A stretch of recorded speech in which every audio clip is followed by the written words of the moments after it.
Hi! Ito guys yung nabili ko na wallpaper online. Maganda yung quality niya, makapal, saka madikit. Ang hindi ko lang marirecommend ay yung wardrobe cabinet na nabili ko online. Kasi guys, after 1 year, lumulundo yan. Tapos tatanggal yung mga doors. Pero pinagtsagaan ko pa rin na i-assemble. Sayang naman kasi. Parang hindi naman worth it na 1 taon lang namin to nagamit. O diba, nagawan ko pa ng paraan. Tinanggal ko na lang yung mga doors niya. Tapos ito nga, nung hinahang ko na yung mga damit ni Mister, ay mababa pala yung pagkakakabit ko nitong sabitan ng damit. Kaya tinanggal ko ulit tapos inangat ko ng konti. Ay, nakakangalay. Mahirap talaga siyang tanggalin at ikabit guys. Pero syempre kakayanin.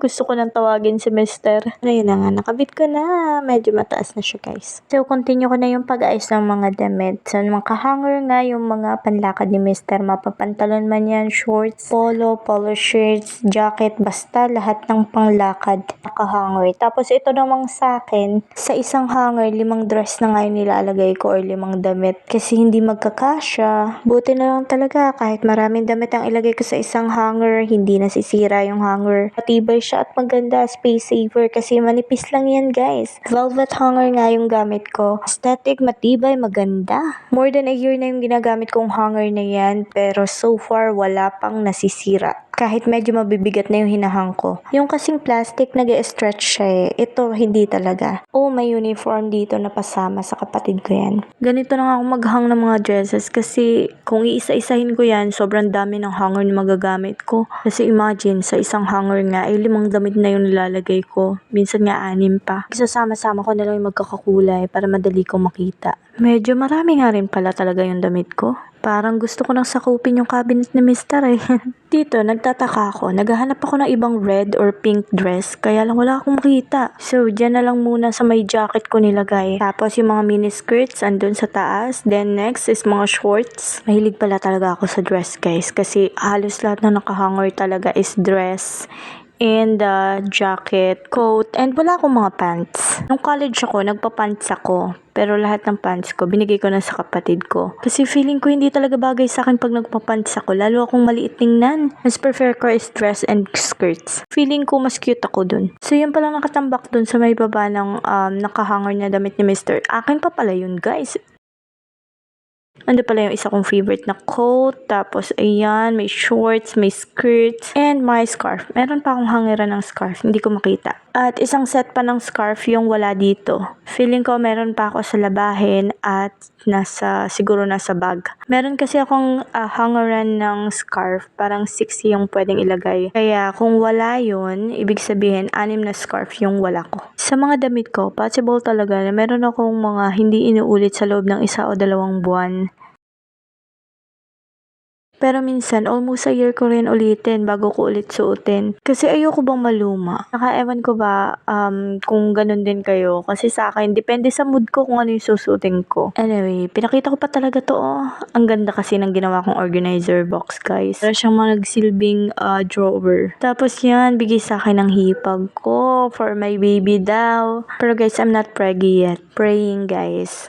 At ito pa nga yung ilan kong mga damit guys. Pinaplastic ko talaga siya, lalo na yung mga pang summer swimwear, yan yun. Pero yung iba mga dress pa rin. Tapos sa isang plastic, siguro mga 3 hanggang 5 rin yung laman niya. At yan nga, akala ko patapos na ako guys. Pero pagpunta ko sa kabilang kwarto, meron pa palang isang sako.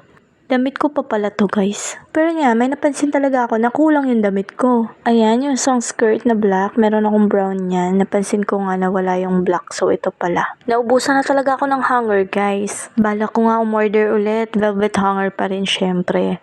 Meron pa akong mga nilabhan. Puno pa yung sampayan namin dun sa bahay na nirerenta namin ngayon. Kaya medyo madadagdagan pa to. Actually, nagbawas na ako ng mga damit. Lalo na yung mga hindi ko na trip suotin. Pero magaganda pa, goods pa rin talaga yun. Etong mga damit, nung hinakot namin, nilagay ko lang sa kabilang kwarto. Pero dahil anytime nga ay magkakakuryente na kami, kailangan ko nang ma-empty yung kabilang kwarto. Kasi bed lang yung nandun, bali, ang balak namin is tulugan lang talaga. Tapos, ito nga is parang walk-in closet siya. Isang room na nandito lahat yung mga gamit namin.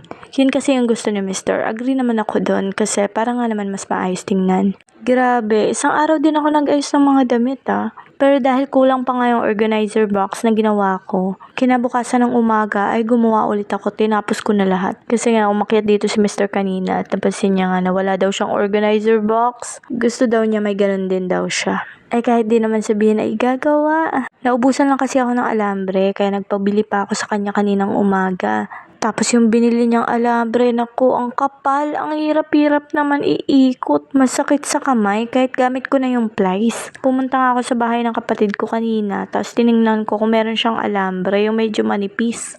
Kaya lang, ganun din, makapal din siya. No choice ako, sayang naman yung binili ni Mister. So, yun na yung ginamit ko. Pero dahil masakit nga sa kamay, nagpatulong na ako sa kanya mag-ikot-ikot kasi nga, ang tagal-tagal kong gawin. From scratch talaga yung organizer box na ginagawa ko. Anyway, ayan na nga, kinabukasan natapos ko na. Sa mga damit ng Mister ko, yung iba nasa maleta, yung iba nakasampay pa. Kaya, yung ibang mga velvet hanger niya ay ginamit ko muna. Doon sa dulo, doon ako maglalagay ng mga bags. So, hanggang dito na muna. That's it for today's video. Thank you for watching. Bye!